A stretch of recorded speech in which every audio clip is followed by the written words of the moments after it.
How do, and welcome back. Oh, that was a good hiss. I'm not reviewing this just yet. Still a bit young. It's only had 2 weeks in the bottle, and it's the Cooper's European Lager.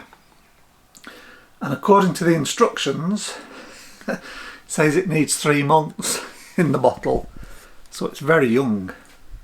That said, I did go on a Facebook group, homebrew Facebook group, and I just asked them, do you really need to leave it 3 months? And the guy came back and said it's about 1 month, and after that it's sort of like diminishing returns. You don't see much improvement after a month. So it's only been 2 weeks, still young.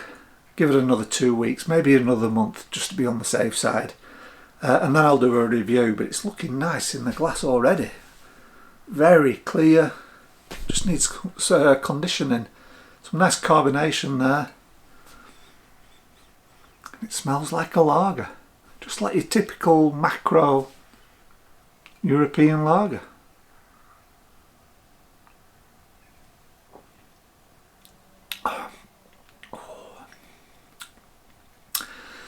Well, it was tasting like that after 2 weeks. Don't know what it'd be like after a month. It's not bad. Anyway, so I'm not going to review this just yet. It was just to see. It's been 2 weeks, and I just thought I'll see how it's going along. And it's going along pretty well, I'm telling you. Anyway, tonight I am bottling the Hazy IPA, Muntons Flagship Hazy IPA, and from the hydrometer tasting from the tube, tastes bloody nice. What I'm actually going to do is bottle it, and it says in the instructions to leave it for 2 weeks. It's already had 2 weeks in the fermenter according to the instructions, and what I might do is just have a taste after a week, because it's really hoppy, and I don't think you'll notice the difference from 1 week to 2.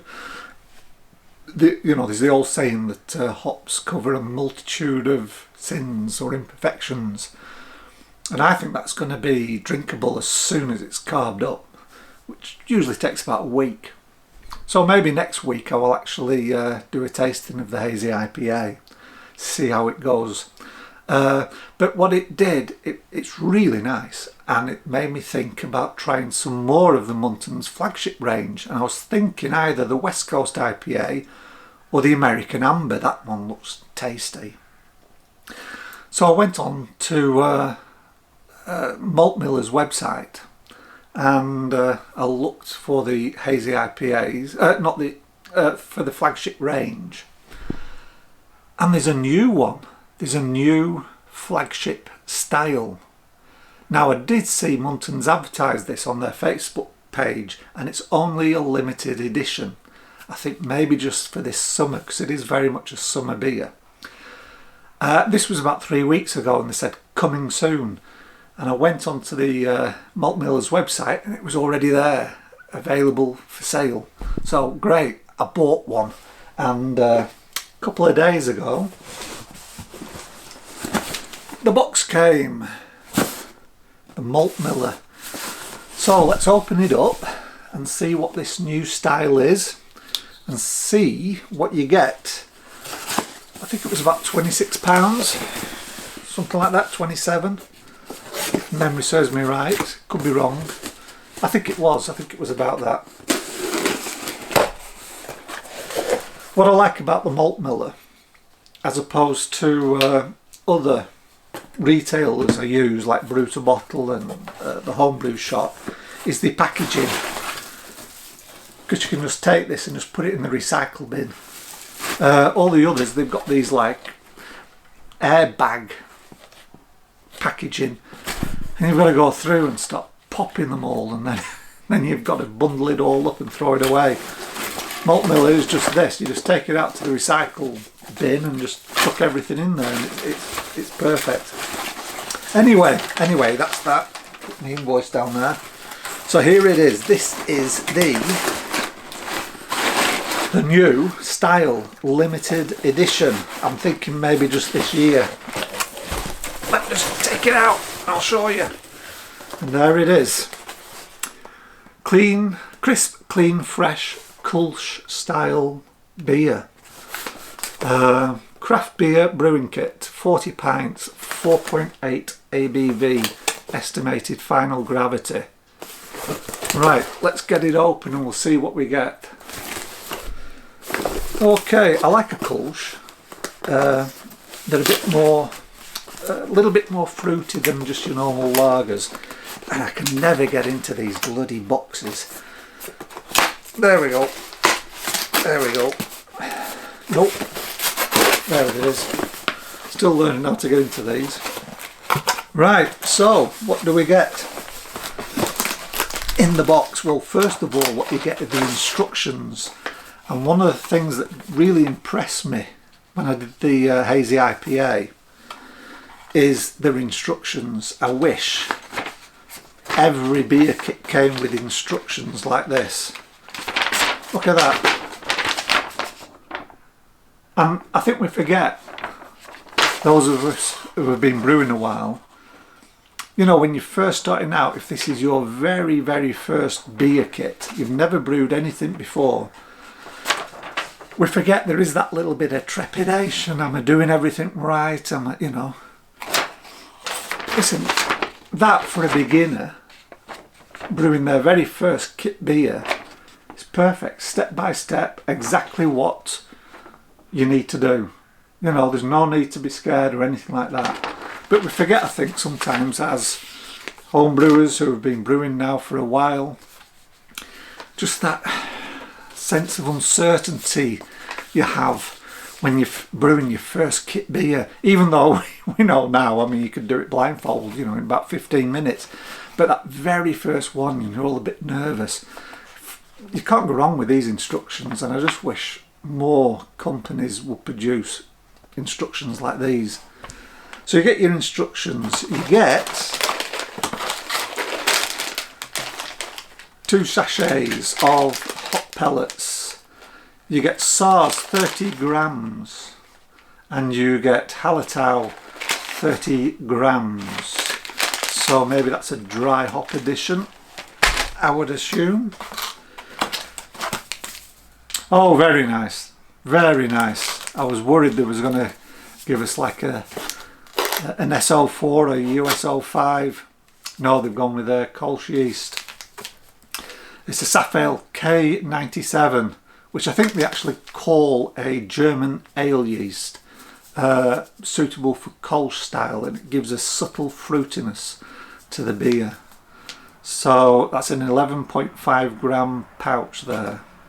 I'll have to read up and see what, oh, the temperature range is 15 to 20 degrees. So I'm glad they sent that. I was half expecting it to be like a USO5 or an SO4, but no, they sent a authentic yeast with it.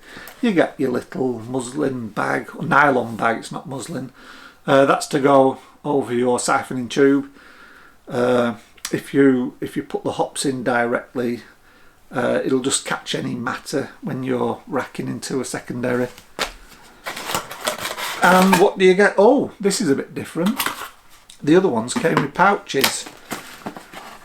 Oh, but this comes with 2, I'm assuming, 1.5 kilogram tins. Doesn't have the best before on though. But yeah, so two of those tins as well. Like that. The other ones come with pouches, I think. Oh, the hazy IPA came with a pouch. This has come with tins, maybe because it's just a limited edition. I don't know how long for, like I say, but I'm going to put that on tonight, because obviously once I've bottled, I've got a free fermenter. Give it a wash, sanitize it, and get this one on straight away. I'm really happy though that they've sent the K97. Lallemand do one as well. They call it Kolsch style yeast, but I've heard a rumour, I don't know if it's true, that they're actually discontinuing that. And I think Fermentis, who also produce this, they do another one. But yeah, the Safale K97 Kolsch, well, German ale yeast. I'm glad they included that. So that's it, that's what you get in the box. Let's just have a look at the instructions and see when we add the hops. I'm pretty sure you add them as a dry hop. With the hazy IPA, you added them on day 10. Oh, I think there was actually 2 additions. You added some right at the start. Did you? I forgot now. It was 2 weeks ago, man. But you did dry hop for 4 days. I think that's all you did. Let's have a look, see what they say on this instruction sheet. Oh right, so you add the hallertau straight away. Using the steriliser thermometer, yeah, check the temperature is not too warm. Oh, after 10 days begin stage 2. Yeah, so, oh, hang on a second, I've got it now. You make a hop tea with the SARS. So it says right at the start when you're sterilising everything, the first steps, it says fill a measuring jug with 500 ml of boiled water, let the temperature reduce to around 75°C, then add the SARS hop pellets, ideally in a hop sock, stir and allow to stand covered for 20 minutes to make your hop steep water. So you make a hop tea with the SARS and you pitch that right at the start when you're topping up to your 23 litres, and then on day 10 you add the remaining 30 grams of the hallertau and then you let that sit, it says here, for 4 days, allowing a full 2 weeks in the fermenter before bottling. So there you go, that's something a little bit different. Good job I read the instructions, otherwise I'd have been putting them both in on day 10 thinking I know what to do. So you make a hop tea with the SARS, put it in right from the start, and then put your hallertau in on day 10. There you go, so that's going on tonight. Right, I'm going to enjoy this, and I'll see you in the next video. Bye bye for now.